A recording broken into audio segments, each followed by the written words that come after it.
지난 수요일 날 예배를 드리면서요, 말라기서 마지막 장 4장의 은혜를 나누었습니다. 말라기서라면 여러분들 잘 알지 않습니까? 구약의 제일 마지막 장입니다. 마지막 권이고 제일 마지막 장이 4장입니다. 그래서 한 10여 년 이상 구약을 쭉 말씀의 은혜를 나누어 왔는데 말라기서가 다 끝났어요. 그러면서 말라기서를 마치면서 조금 아쉬운 마음이 들었습니다. 이 소선지서, 대선지서들은요, 사실 교회에서 설교하기를 조금 힘들어 합니다. 왜냐면요, 왜 하지 않느냐, 해라, 막 계속 푸시하는 것 같으니까요, 이게 많이 부담스러울 때도 많아요. 그러나 이게 부담스럽대서 우리가 말씀을 안 해볼 수가 없고, 그렇다면 우리 한번 주일날 설교를 한번 해봐야겠다. 긴 호흡을 가지고 어떻게 구약의 선지자들은 역사를 봐왔는지, 그리고 하나님의 뜻이 무엇이었는지를 어떻게 설파하고 어떻게 세상을 바꾸어 가자고 요구해 왔는지, 하나님의 뜻이, 참된 뜻이 무엇인지, 우리에게 알려준 것이 무엇인지를 한번 말라기서를 마치면서 설교를 해야겠다는 마음을 먹었어요. 그리고 다음 주 수요일은 말씀을 이렇게 냈습니다. 태초에 하나님이 천지를 창조하시니라 하고 창세기 1장 1절의 말씀을 내면서 이제 다시 1장으로 돌아가 가지고 말씀 은혜를 나누려고 합니다. 이제 태초에 하나님이 천지를 창조하시니라 할 때 그 창조했다는 의미가 뭔지 한번 심층적으로 돌아보고, 또한 창조하신 하나님의 뜻이 어떤 것인지, 생태계의 문제라든가 또한 우리 인간의 삶을 살아가는 사회나 시스템에 관한 문제가 어떤 것인지 한번 다시 되돌아보는 그런 시간을 가져보려고 합니다. 특히 생태계에 관한 문제. 날 덥죠. 우리 지구를 하나님께서 보기에 아름답다 창조하시고 우리에게 주셨는데, 그 지구를 우리는 어떻게 사용해 왔는지 하는 문제도 태초에 하나님이 천지를 창조하셨느라는 그 말씀 속에서 한번 쭉 은혜를 나누어 볼 요량입니다. 그러면서 다시 말라기서로 들어가 보십시다. 이 말라기서의 배경은요, 여러 가지 이론이 있지만 저는 그리스의 알렉산더 대왕이 이스라엘을 침공해가지고 페르시아를 멸망시키고 그리스의 폴리스들이, 도시 국가들이 온 세계를 제패했던 그때였다고 하는 입장을 대변하려고 합니다. 그러니까 말라기서가 씌어진 때는요, 큰 역사의 눈으로 본다면 여러분들 BC 한 2000년경 안팎으로 하나님께서 아브라함을 택해가지고 가나안으로 보내시고, 그 가나안에 있었다가 기근 때문에 다시 애굽으로 들어가고, 그러다가 애굽에서 종살이를 하다가 그 모세를 통해 가지고 출애굽을 시키고요. 그리고 출애굽을 시켜서 사울 왕 때 왕정이 시작이 되고, 또한 그러면서 930년에 솔로몬 왕이 죽으면서 남유다와 북이스라엘로 갈라지고, 그래 갈라졌다가 한 200년쯤 지나면서 북이스라엘이 아수르에게 멸망되고, 그로부터 한 130년쯤 흐른 후에 남유다가 바벨론에게 멸망됩니다. 그러니까 역사를 보면요, 아수르가 제국주의로서 온 세계를 지배했다가, 그 다음에 바벨론이 지배했다가, 그 다음에 페르시아가 지배를 하게 돼요. 그리고 페르시아가 지배하면서 이스라엘 백성들이 바벨론 포로로 끌려왔던 걸 돌려보내주고, 돌아가서 너희들이 성전을 다시 짓고 예배드리며 기쁘게 살라고 이렇게 허락을 해 주었습니다. 그래서 기쁘게 돌아왔지만 돌아와서 봐도 여전히 사는 게 마땅치 않았어요. 고단하고 힘들고. 그러면서 페르시아가 세계를 지배하고 있다가 그리스에게 세계의 패권이 넘어가는 것을 이스라엘 백성들이 두 눈으로 똑똑히 봤습니다. 그리고 그 역사를, 패권이 넘어가는 역사를 보는 중에 도대체 저 역사에 어디에 여호와 하나님 아버지의 섭리하심이 있나? 아수르가 패권을 잡을 때도 그랬고, 또한 바벨론이 패권을 잡을 때도 그랬고, 페르시아가 세계의 모든 패권을 잡을 때도 그랬고, 또한 그리스가 세계의 패권을 잡고 나중에 이제 로마로 넘어가게 될 터인데요. 그럴 때 도대체 하나님은 어디에 계셨습니까? 하는 이런 독한 질문이 이스라엘 백성들에게 막 싹트기 시작했던 겁니다. 하나님 도대체 살아계시긴 합니까? 그리고 이 고대 근동의 사람들은요, 역사나 역사 속에서 어떤 패권을 잡았다 하면은 패권을 잡았던 인간들의 싸움이라기보다 신들끼리의 싸움으로 봤어요. 그래서 그 신들이 싸움에서 이기면은 그 패권이 그 신들을 모신 민족이나 나라에게로 돌아간다고 봤던 거예요. 근데 그 기나긴 역사 2000년의 세월이 흐르는 것을 쭉 지켜봐 왔는데 도대체 하나님은 어디 계십니까? 이런 생각이 들기 시작했던 거예요. 그래서 하나님께서 당신의 백성들을 섬기고 돌보고 이끌어내고 했음에도 불구하고 이스라엘 백성들이 하나님 아버지를 섬기는데 좀 방만해지고 하나님 아버지를 섬기는 것이 아니라 그 당시 여호와 하나님은요, 여러분들 이 당시 역사를 쭉 배경을 쭉 살펴보면 참 독특한 하나님이에요. 뭐 아수르나 또는 바벨론이나 페르시아 이런 시대의 왕들이나 제국들이나 그 나라를 지배했던 신들의 면면을 보면요, 이 신들은 약자를 위한 배려가 전혀 없어요. 그야말로 강자만의 신들이에요. 양육강식을 그대로 보여주고 있습니다. 근데 창세기부터 모세오경을 쭉 읽어가다 보면은요, 또한 그뿐만이 아니라 대선지서, 소선지서를 읽어가다 보면요, 여호와 하나님만이 꼭 언제나 구렴처럼 고아와 과부와 나그네를 얘기해요. 그리고 사회적인 약자라든가 어려운 일에 대한 관심과 배려를 베풀 것을 계속 얘기합니다. 왜 그럴까요?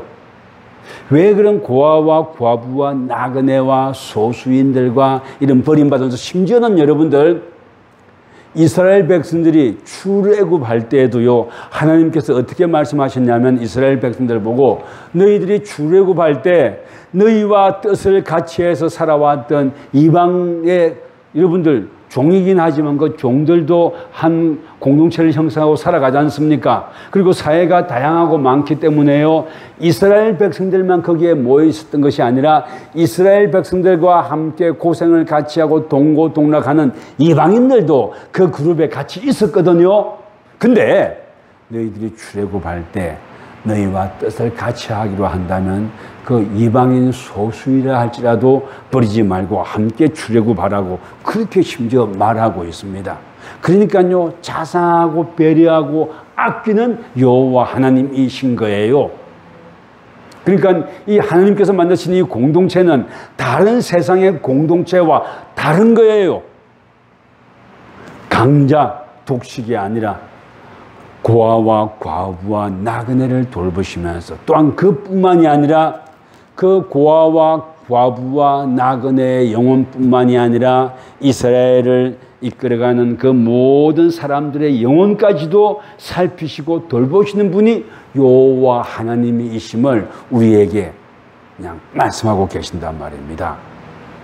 그러면서 당신께서 당신의 뜻을 풀어가기로 작정했던 이스라엘 백성들이 지금 그렇게 역사가 바뀌어가는 것을 보아오면서요, 이 이스라엘 백성들이 여러분들 출애굽하고 나면 아니요, 바벨론의 포로로 끌려갔다가 고향으로 다시 돌아가게 되면 거기는 그냥 꽃길만 걸을 줄 알았단 말입니다. 그리고 또 이들이 하나님 아버지의 약속을 믿었거든요. 하나님께서 이스라엘 백성에게 어떤 약속을 했는지 압니까? 이사야서 한번 보십시다. 이사야서 49장 8절에서 13절 한번 읽어주십시오. 여호와께서 이같이 이르시되 은혜의 때에 내가 내게 응답하였고 구원의 날에 내가 너를 도왔도다. 내가 장차 너를 보호하여 너를 백성의 언약으로 삼으며 나라를 일으켜 그들에게 그 황무하였던 땅을 기업으로 상속하게 하리라. 예, 막 푸른 꿈을 말해줍니다. 예, 계속 읽어주십시오. 내가 잡혀있던 자에게 이르기를 나오라 하며 흑암에 있는 자에게 나타나라 하리라. 그들이 길에서 먹겠고 모든 헐벗은 산도 그들의 풀밭이 있을 것인즉 그들이 줄이거나 목마르지 아니할 것이며 더위와 볕이 그들을 상하지 아니하리니 이는 그들을 긍휼히 여기는 이가 그들을 이끌되 샘물 근원으로 인도할 것임이라. 내가 나의 모든 산을 길로 삼고 나의 대로를 도드리니 어떤 사람은 먼 곳에서 어떤 사람은 북쪽과 서쪽에서 어떤 사람은 시님 땅에서 오리라. 하늘이여 노래하라. 땅이여 기뻐하라. 산들이여 즐거이 노래하라. 여호와께서 그의 백성을 위로하셨은즉 그의 환난당한 자를 긍휼히 여길 것임이라. 아멘. 얼마나 귀한 약속의 말씀입니까? 이 약속의 말씀을 믿고 이제 바벨론 포로에서 돌아왔어요. 그리고 기나긴 세월을 땀 흘리면서 투정하며 살았습니다. 그럼에도 불구하고 삶이 보이는 것 같지가 아니하는 거예요. 여러분들의 삶은 어떻습니까? 꿈 가지고 하나님께 주신 소망 가지고 살았는데 여전히 고생이고 그렇습니까? 어쩌면 여러분과 저의 삶이 사실은 방금 읽었던 이 본문 말씀이 우리가 비전이 있는 교회를 개척해야 할 때 주장했던 말씀이기도 합니다. 20여 년 전입니다. 한 23년 전이죠. 주장했던 말씀이고 약속의 말씀은 이루어진다고 믿었고 그랬음에도 불구하고 여전히 여러분들은 여전히 고생의 그런 데 있다고 생각되어집니까? 이스라엘 백성들도 그랬어요. 지금 이 말라기 이 선지자가 활동할 때는 서기 한 358년 그 안팎인데, 그리고 그리스가 알렉산더 대왕이 이스라엘을 함락시키고 그리고 다시 식민지로 삼았던 그때인데, 도대체 하나님 아버지의 약속은 어디에 살아있냔 말이에요. 왜 우리가 이런 고난을 당하느냐 말이에요. 그리고 그러면서 사회가 막 부패하고 영적인 지도자들이 올바로 서지 못하고 하는 이런 일들이 많이 일어났던 거예요. 근데 사실 말라기서는요, 백성들에게 잘못했다고 하기보다는 영적인 지도자들에 대한 질책이 말라기서 전체를 이렇게 감싸고 있어요. 영적인 지도자들이 뭐 했냐 말이에요. 오늘날의 말로 바꾸면 목사는 뭐 했냐 말이에요. 백성들에게 하나님의 올바른 뜻은 가르쳐 주지 아니하고 타락과 부패와 잘못된 것만, 잘 먹고 잘 사는 것만 가르쳤더냐? 하나님의 은혜가 무엇이더냐? 하고 질문을 하게 하는 거예요. 사실 이 시대에 말라기서를 읽어보면요, 그 영적인 지도자들이 하나님 앞에 참된 예배드림도 다 까먹어버렸고, 또 영적인 지도자들이 그러니까 백성들은 당연했죠. 그게 대해서 너희들은 무슨 꿈을 꾸고 살아가느냐 하고 하나님이 질책했던 거예요. 근데 질책하고 있긴 하지만은요, 여러분들 한번 볼까요? 내 이름을 경외하는 너희라고 말하고 있습니다. 2절 읽어주십시오. 내 이름을 경외하는 너희에게는 공의로운 해가 떠올라서 아멘. 내 이름을 경외하는 너희.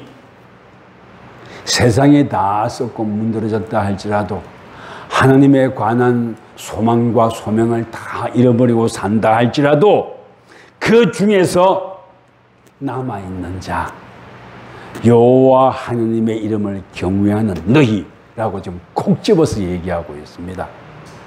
너희들이 비록 살면서 고난당하고 어렵고 때때로는 낙심도 하고 좌절도 했고 할지라도 그런 삶의 자리에서 다시 정말 풀처럼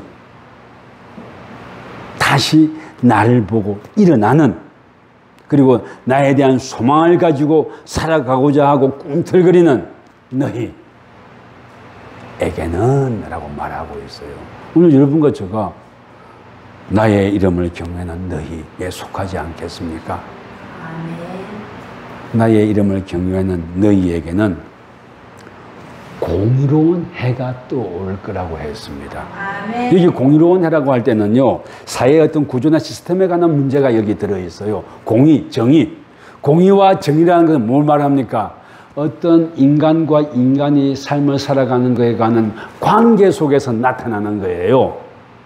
너희에게는 공의로운 해라고 했습니다. 여기 왜 해라고 표현했을까요? 이 페르시아나 요 당시 BC 350년의 안팎, 이때는 지금 페르시아의 지배를 끝내고 그리스의 지배받기 시작하는 그 초임 무렵인데, 이 당시 고대 근동의 페르시아나 그리스 같으면은요, 달빛은 사람을 아프게 하고 힘들게 한다는 그런 문화적인 흐름이 있었어요. 그리고 그 예를 들면 우리 옛날에 뭐 페르시아 이런 거, 신화 이런 거 보면은 그 달이 보름이고 그럴 때 늑대가 나와서 오 하고 울고 뭐 이런 안 좋은 이야기들 많이 했고 그래. 뭐 페르시아 신화 이런 거 보면 달빛이라는 것이, 밤이라는 것이 어떤 악한 존재로 표현되고 있단 말입니다. 그래, 그런 문화에 처져 살고 있었는데 이스라엘 백성들이 그 백성들에게 내가 너희들의 해가 되어 주겠다는 거예요. 그 잘못된 그런 달빛이나 잘못된 억압이나 잘못된 어떤 사고 때문에 억눌리고 힘들어하고 죽어가는 너희들이 있다면 내가 너희들에게 참된 햇빛이 되어 주겠다. 너희들을 치료하는 광선이 되겠다. 내 개인의 육체의 치료만이 아니라 사회 시스템 전체를 치료하는 그런 힘이 내가 되겠다 하고 지금 이렇게 말하고 있는 겁니다. 치료하는 광선이 또 올라서. 그리고 그 다음에 뭐라고 했습니까? 읽어주실랍니까? 너희가 나가서 외양간에서 나온 송아지같이 뛰리라. 아멘. 내가 치료할 것이다. 사회가 비틀어지고 썩고 그랬다 할지라도 그 사회 시스템을 내가 치료할 것이다.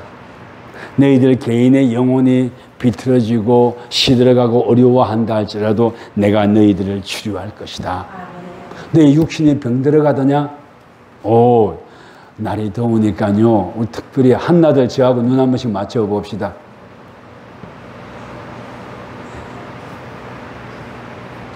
신명 권사님은 아직 눈 맞출 때 아닙니까? 한나들 날 더우니까 힘들죠? 그죠? 34, 5도 되니까 몸이 힘들더라고요. 그렇구나. 외양간에서 나온 송아지같이 회복시켜 주겠다는 거예요. 이런 것처럼. 또 그뿐만이 아니라 사회의 시스템을. 이 당시요, 페르시아의 지배를 받고 그리스의 지배를 받고 거기 빌붙어서 살면서 동족이나 민족들에 대한 골고루 돌아가는 은혜와 혜택이 아니라 나만 잘 먹고 잘 살면 된다는 이런 이기적인 이런 사고들이 팽배했거든요. 어쩌면 대한민국도 그럴지 모르겠어요. 그래서 대한민국에 대한 역사를 식민사가는 엽전이고 못된 것이고 일본이 우리를 잘 먹고 살게 해줬다는 이런 사고를 우리에게 꽉 심어놨지 않습니까? 그리고 해방이 되면서 그걸 싹을 다 없애버릴 수 있어야 했는데 그 기회는 얻지 못하고 해방이 된 것에 대해서 함석헌 선생님은 뜻으로 읽는 뜻으로 본 한국 역사라는 그 책에서 오호라 애제라 하고 말을 했어요. 왜냐하면 우리가 스스로 독립을 쟁취하면서 이겨내고 또 그 일본 식민지 통치할 때 거기 빌붙어 먹었던 자들을 다 척결할 수 있는 힘을 가지고 나왔어야 했는데 너무 빨리 독립이 됐다는 그런 말을 했었어요. 그래가지고 식민지의 사고나 이것을 없애버릴 수 있는 힘을 미처 얻지 가지지 못했다는 그런 뜻으로 그 뜻으로 보는 한국 사회에 그렇게 얘기를 했는데 그것을 어떤 자들은 뒤집어서 해석해가지고 엉뚱한 소리 하는 사람들도 있어요. 어쨌든 간에 역사를 바라보는 눈. 그리고 말라기 선지서는요 소선지서지만은 이 소선지서 전체를 보면서요 이스라엘 백성들의 역사를 바라보는 눈을 가르쳐 줘야 된다고 깊이 생각했던 거예요. 여러분 신약에도 그렇습니다. 스데반 집사가요, 복음을 전하고 할 때, 그때 스데반 집사가 순교하기 직전에 복음을 전할 때, 그때 누가 그걸 지켜보고 있었습니까? 사울이, 사도 바울 이전에 사울이 복음을 전하는 스데반을 지켜보고 있었거든요. 돌로 던져 죽이려고 지켜보고 있었거든요. 그때 스데반 집사가 어떻게 복음을 전했습니까? 이스라엘의 역사를 쫙 설파했습니다. 이스라엘 역사를 설파했어요. 왜? 역사를 보는 긴 호흡을 복음을 통해서 가르쳐주고 싶어가지고 스데반 집사가 이스라엘 역사를 설파했어요. 또한 그걸 보고 마침내 나중에 예수 그리스도를 구주로 고백하고 바뀌었던 그 사도 바울이, 그가 나중에 복음을 전하러 다닐 때, 유대인들을 만나서 복음을 전할 때, 회당에서 복음을 전할 때 어땠습니까? 이스라엘의 아브라함 때부터의 역사를 쫙 설파했습니다. 역사를 가르쳤어요. 그 역사 속에 하나님 아버지께서 어떻게 섭리하셨는지를 긴 호흡으로 가르쳤더랬습니다. 근데 이게 사도 바울의 역사를 보는 눈이기도 하고, 그 이전에 스데반 집사의 역사를 보는 눈이기도 하고, 그 이전에 말라기 선지서의 또는 소선지서, 대선지서의 역사를 보는 눈이기도 하고, 모세오경에 모세가 그 오경을 쓴, 모세오경이라는 말이 어떻게 또 다른 이유, 주장들도 있긴 하지만, 모세가 그 역사를, 모세오경을 통해서 역사를 쓴 이유가 크게 다 들어있는 거예요. 역사를 보고 긴 호흡을 가지라. 그 눈앞에 것만 너무 집착해가지고 너무 아파하거나 너무 좌절하거나 낙심하지 마라. 하나님께서는 긴 호흡을 가지고 살아가기를 원하신다 라는 걸 보여주었던 거예요. 그래서 여러분들 어려움을 당하거나 감옥에 가는 정신이 똑바로 박힌 사람이 있으면 감옥에 갈 때 뭘 가져가는지 압니까? 두 가지를 가져갑니다. 성경을 가져가요. 두 번째, 역사책을 가져갑니다. 세계사와 한국사를 쓴 역사책을 가져갑니다. 우리 고대 역사는 거진 없어요. 왜냐하면 일제 치하 때 일본 놈들이 우리 고대 역사를 다 없애버렸기 때문에 그래요. 한국의 역사가 5,000년이라고 하는 어쨌든 간에 역사서를 가지고 갑니다. 왜?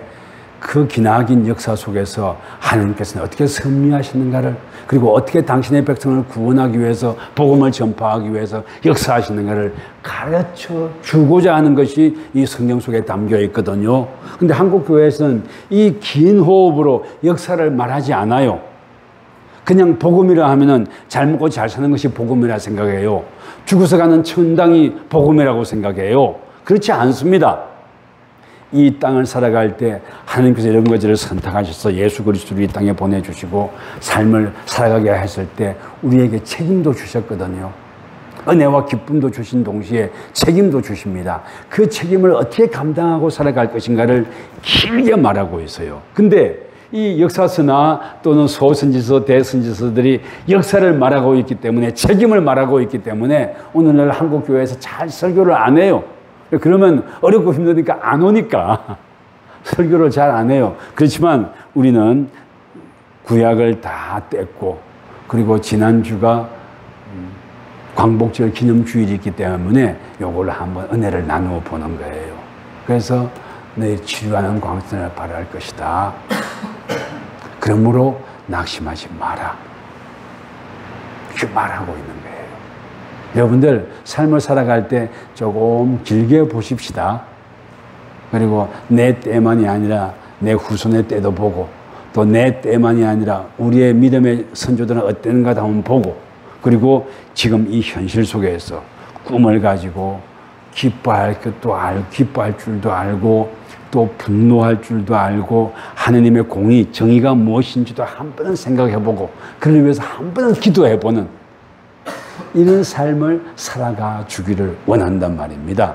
그래서 내 이름을 경외하는 너희에게는 주류하는 광선을 발할 것이고, 또한 외양간에서 나온 송아지처럼 새롭게 할 것이다 라고 말하고 있는 거예요. 그리고 또 그뿐입니까? 그러면서 우리에게 해야 할 일도 말씀해 주십니다. 자, 3절을 한번 읽어 주실랍니까? 또 너희가 악인을 밟을 것이니 악인을 밟을 거라고 했습니다. 이 뜻이요, 사정없이 밟고 막 이런 것이 아닙니다. 막 흉폭하게 한다는 뜻이 아닙니다. 사회를, 믿음을, 인간성을 소멸시키고 인간의 참된 기쁨과 복음을 훼손하는 자들을 너희들은 이기게 될 것이다 말하고 있는 겁니다. 여러분들 성경을 보면요, 우리 여러분과 저는 오래 살아야 100년, 오래 살아야 100년이라고 말하고 싶어요. 이제는 우리 한나들도 그렇죠, 그죠? 100년 말하고 싶죠. 여러분들 백수하십시오. 건강하게 손녀도 시집 보내고 정선도 보시고, 예, 그렇게 사십시다. 주님을 바라보고. 근데 그렇게 백수할 뿐만이 아니라 그렇게 나는 짧은 인생인 것, 100년이 뭐 길겠습니까? 역사를 볼 때. 그럼에도 불구하고 짧은 호흡을 가지고 살아가는 인생임에도 불구하고 하나님 아버지의 역사하심을 믿으면서 지금 이 땅을 살아가는 이 순간 행복해야 할 줄 알고 기뻐할 줄 알고 잘못된 것에 대해서 잘못했다고 말할 줄 알고, 근데 잘못했다고 말해서 됩니까? 안 될 때도 많잖아요. 그럴 때 여호와 하나님 앞에 나가서 엎드려 기도하고 내 것을 토해낼 줄도 알고 그러며 감사하며 살아가 주기를 바라는 것이 이 말씀에 나오고 있단 말입니다. 그래서 뭐라고 했습니까? 너희가 악인을 밟을 것이니 그들이 내가 정한 날에 너희 발바닥 밑에 재와 같으리라. 만군의 여호와의 말이니라 그랬어요. 아멘. 단말로 바꾸어 볼까요? 여러분들 살면서 갑질 많이 당합니다. 너희를 갑질하는 이가 나중에는 눈을 씻고 쳐다봐도 없을 것이다. 아멘. 이 말을 하고 있는 겁니다. 또 갑질뿐이겠습니까? 경제적으로도 어려움 많이 당하고 인간관계에서, 가족끼리의 관계에서, 자녀와의 관계에서, 남편과 아내의 관계에서 속상하고 어려운 일도 많을 것인데 그러한 것들이 하나님의 눈으로 볼 때 다 평안해지고 풀리게 될 것이다.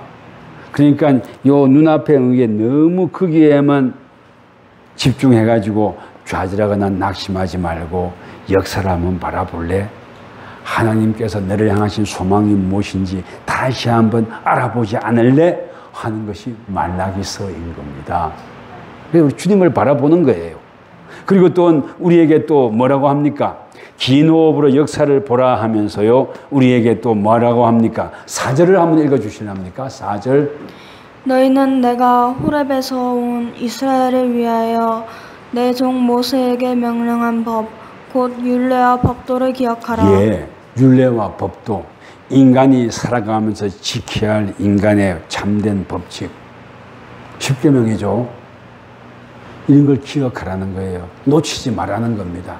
삶이 고단하고 힘들어도 인간의 그걸 인간으로 하나님의 창조해서 살아가고 있다면 내 속에 이마고 데이, 하나님의 형상이 들어있는데 그 하나님께 주시는 그 형상, 하나님께서 비추는 그 빛으로 율례와 법도를 기억하라는 거예요. 아무리 고단하고 힘들고 세상이 악으로 돌진한다 할지라도 그것 때문에 낙심하지 말고 내가 너에게 가르치면서 지켜서 행하라는 겁니다. 이게 하나님께서 우리에게 주시는 뜻이에요. 자녀 양육하고 또 내 자녀만 귀합니까? 남의 자녀도 귀한 줄 알고 또 이 세상이 여러분 버릴 곳 아니에요. 하나님의 뜻을 따라서 바꾸어가면서 세상을 살아가야 할 뜻이 하늘에서 이루어진 것 같이 땅에서도 이루어지다 하고 예수님께서 고백하고 있는데 그 고백이 이 땅에서 이루어질 수 있도록 하나님의 통치가 이루어질 수 있도록 우리가 기도하고 꿈꾸고 바꾸어가라고 지금 우리에게 율례와 법도를 기억하라고 말하고 있는 거예요. 아멘. 그래서 우리는 책임도 많아요. 그 책임이 막 허리가 휘는 그런 책임 아닙니다. 주님을 바라보고 살아가 보면 할 만한 책임이에요. 그래서 우리 애들도요, 말씀께로 좀 열어줍시다. 매번 살아가는 것이 막 이래저래 바쁘고 복잡하고 힘들고 그렇다 할지라도요, 내 생각으로 애를 막 규제하고 그렇게 하지 말고요, 하나님 앞에 내 올리는 삶, 그거 한번 살아가 보려고 애를 씁시다. 이런 역사를 바라보는 눈이 없으면은 그게 안 되거든요. 여러분들 세계사 편력이라는 책이 있습니다. 인도에서 독립운동을 하면서 인도의 초대 수상이었던 네루라는 사람이 있습니다. 그가 독립운동하다가 영국에게 체포돼서 감옥에 갔어요. 그러니까 감옥에 가 있으면서 그 딸에게 한 200번에 가까운 편지를 썼어요. 근데 그 편지를 썼는데 그게 뭐냐면은, 이 아버지는 인도의 독립운동하다가 감옥에 가 있긴 하지만 너는 꿈 가지고 세상을 바라보라. 그리고 역사를 길게 보고 역사를 올바로 바라볼 수 있는 눈을 심어주기 위해서 200통에 가까운 편지를 썼더랬습니다. 그 편지를 받은 게 누구냐면은 인디라 간디, 딸이 인디라 간디였죠. 인디라 간디도 인도의 수상이 되었더랬어요. 그 인디라 간디에게 써서 보낸 책이, 그가 감옥에서 나와가지고 엮어서 낸 책이 세계사 편력입니다. 그걸 보면요, 새로운 역사를 우리에게 제공해 줍니다. 억압받는 민족도 얼마나 귀한지, 또요, 아까 말했던 함석헌 선생의 뜻으로 보는 한국사를 보면은요, 한국의 역사를 고난의 역사로 기록을 합니다. 성경으로, 뜻이라고 했는데 그 뜻은 뭐냐면 성경으로 본 한국사라는 뜻입니다. 그래서 성경으로 한국사를 봐가지고 신민사관을 싹 뒤집어 엎습니다. 주체적인 한국 역사관을 시작하게 해주어요. 그렇습니다. 역사는 그런 겁니다. 성경은 그런 거예요. 우리 성경 속에서, 그래 인디라 간디는 아버지의 세계사 편력 그 편지를 받으면서 읽고 공부하고 소망을 놓치지 아니하고 그 식민지였지만 꿈꾸고 나아가지 않았습니까? 이런 거 저도 어쩌면은 돈의 식민지가 되어 있기도 하고 건강의 식민지가 되어 있기도 하고 또 세상의 사고의 노예가 되어 있기도 합니다. 그러나 말라기 선지는 말합니다. 우리에게 그렇게 노예가 됐다 할지라도 그것 때문에 네 삶이 망가지지 아니할 것이다. 여호와 하나님 예수 그리스도의 구원을 바라보는 한은 너는 소망이 있고 기쁨이 있을 것이다. 그리고 또 말라기서의 제일 마지막에 또 무슨 얘기를 합니까? 이거 얘기하고 마쳐야겠습니다. 5절 읽어주십시오. 보라, 여호와의 크고 두려운 날이 이르기 전에 내가 선지자 엘리야를 너희에게 보내리니. 아멘. 선지자 엘리야를 너희에게 보낸다. 여기 엘리야는요, 구약에서 죽지 않고 올라갔던 사람 아닙니까? 그리고 엘리야가 온다는 것은요, 메시아의 오심을 예비할 때, 메시아가 오시기 전에 엘리야가 먼저 올 것이라고 이스라엘 사람들은 그렇게 생각을 했더랬어요. 거기에 대해서 말라기 선지를 통해서 내가 엘리야를 보낼 것이다. 이게 신약에서 세례 요한으로 나타나잖아요. 그 신약에서 예수 그리스도의 오심으로 이 예언이 완성이 됩니다. 예수 그리스도를 보내주지 않습니까? 예수 그리스도의 복음을 붙들고 너희들 살아가게 될 것이다. 내가 엘리야를 보낼 것이고 세례자 요한을 보낼 것이고 그 세례자 요한이 이 땅에 와서 예수 그리스도의 오심을 선포할 것이다. 그리고 그 예수 그리스도의 십자가의 힘과 복음과 능력을 가지고 너희들은 구원받고 세상을 바꾸고 가는 삶을 살게 될 것이다 라고 BC 350년 안팎에 말해주는 겁니다. 오늘날도 여러분과 저는 예수 그리스도의 십자가의 은혜 때문에 삶을 살아가지 않습니까? 그 주님을 바라보고 살아가십시다. 복음을 가지고 살아가십시다.